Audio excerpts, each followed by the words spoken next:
આજરોજ Rajkot municipal કોર્પોરેશનમાં Lakhajiraj road વેપારી association કે જે સૌ સભ્યો વર્ષોથી અમારા પક્ષ સાથે ભારતીય જનતા પાર્ટી સાથે જોડાયેલા છે એ સૌ મિત્રો આજે માનનીય કમિશનરશ્રીને બંને ધારાસભ્યશ્રીની આગેવાનીમાં રજૂઆત કરવા આવ્યા હતા। પછી માનનીય મેયરશ્રીને મને રજૂઆત કરી છે।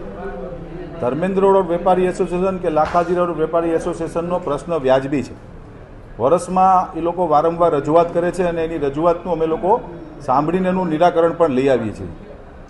આ જે પાથરણાવાળા જે લોકો બેસે છે એ લોકોને ક્યાંય સ્પેસ નથી મળતો, એટલે ભૂતકાળની અંદર જ્યારે દિવાળી પહેલાં જ્યારે આ પ્રશ્ન આવ્યો ત્યારે લાખાજીરાજ સ્કૂલ છે અમારી, ત્યાં આ લોકો માટે પણ અમે એક ઝોન જાહેર કર્યો હતો કે આ ઝોનની અંદર આ લોકો બેસે ને ધંધો કરે, પરંતુ એના વેપાર ધંધા નથી ચાલતા એટલે એ બિનઅધિકૃત રીતે લાખાજીરાજ રોડ પર આવીને બેસે છે।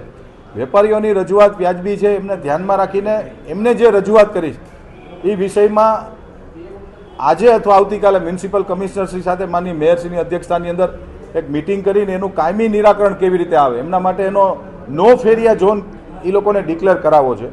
પણ એ પોલિસી લેવલનો નિર્ણય થાય છે કે ભાઈ આ કરી શકાય કે નહીં, એટલે બાકીના મહાનગરપાલિકાનું માર્ગદર્શન લઈ અને નો ફેરિયા ઝોન તરીકે જાહેર કરી અને આગામી દિવસોમાં અમે વેપારીઓને ન્યાય મળે અને ફેરિયાઓને પણ તકલીફ ન પડે। ભારતીય જનતા પાર્ટીના અમે સૌ કાર્યકર્તાઓ છીએ। માનનીય પ્રધાનમંત્રી શ્રી નરેન્દ્રભાઈ મોદી સાહેબની જે સ્ટ્રીટ વેન્ડર પોલિસી છે કે જે ગરીબો જે પોતાની ઇન્કમ એક મર્યાદાઓ છે, જે દુકાન નથી લઈ શકતા, જે શોરૂમ નથી લઈ શકતા, એના માટે સરકારે એક હોકર ઝોનની જાહેરાત કરી છે કે ભાઈ હોકર ઝોનની અંદર નજીવા દરે બેસીને એ પોતાનો બિઝનેસ અને પોતાનો વેપાર કરી શકે।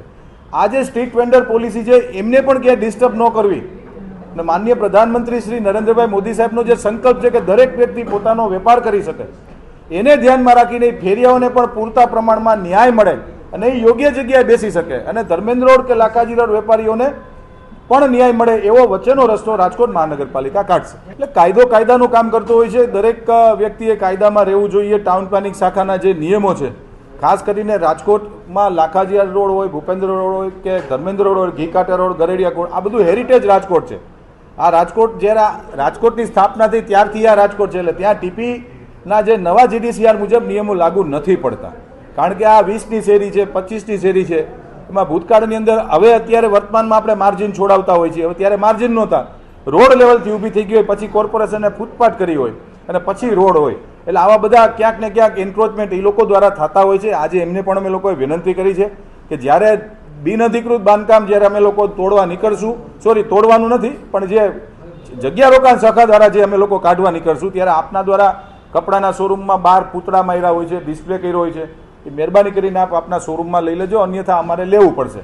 કાયદો બધા માટે સરખો હોય છે। રાજકોટ મ્યુનિસિપલ કોર્પોરેશન દ્વારા સમયાંતરે ઝુંબેશ થતી જોઈએ છે, જે અમારી જગ્યા રોકાણ શાખાના અધિકારીશ્રીઓ અને અમારી જગ્યા રોકાણ શાખાના સ્ટાફ દ્વારા સમયાંતરે ઝુંબેશ કરતા જોઈએ છે। પણ મિત્રો, આખા દેશની અંદર એક પણ એવું ગામ નહીં હોય કે જ્યાં સ્ટ્રીટ વેન્ડરો નહીં બેસતા હોય, આ પણ એક વાસ્તવિકતા છે। આ દેશની અંદર એક પણ એવું ગામ નથી કે જ્યાં લારી કોઈ નથી, કે જ્યાં કોઈ પાથરણાવાળો નથી।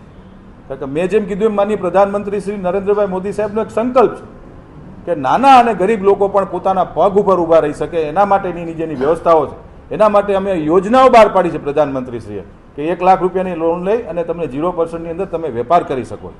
આવા લોકોનું પણ અમે ધ્યાન રાખીએ છીએ અને રાખતા આવ્યા છીએ અને વેપારીઓનું પણ ધ્યાન રાખશું।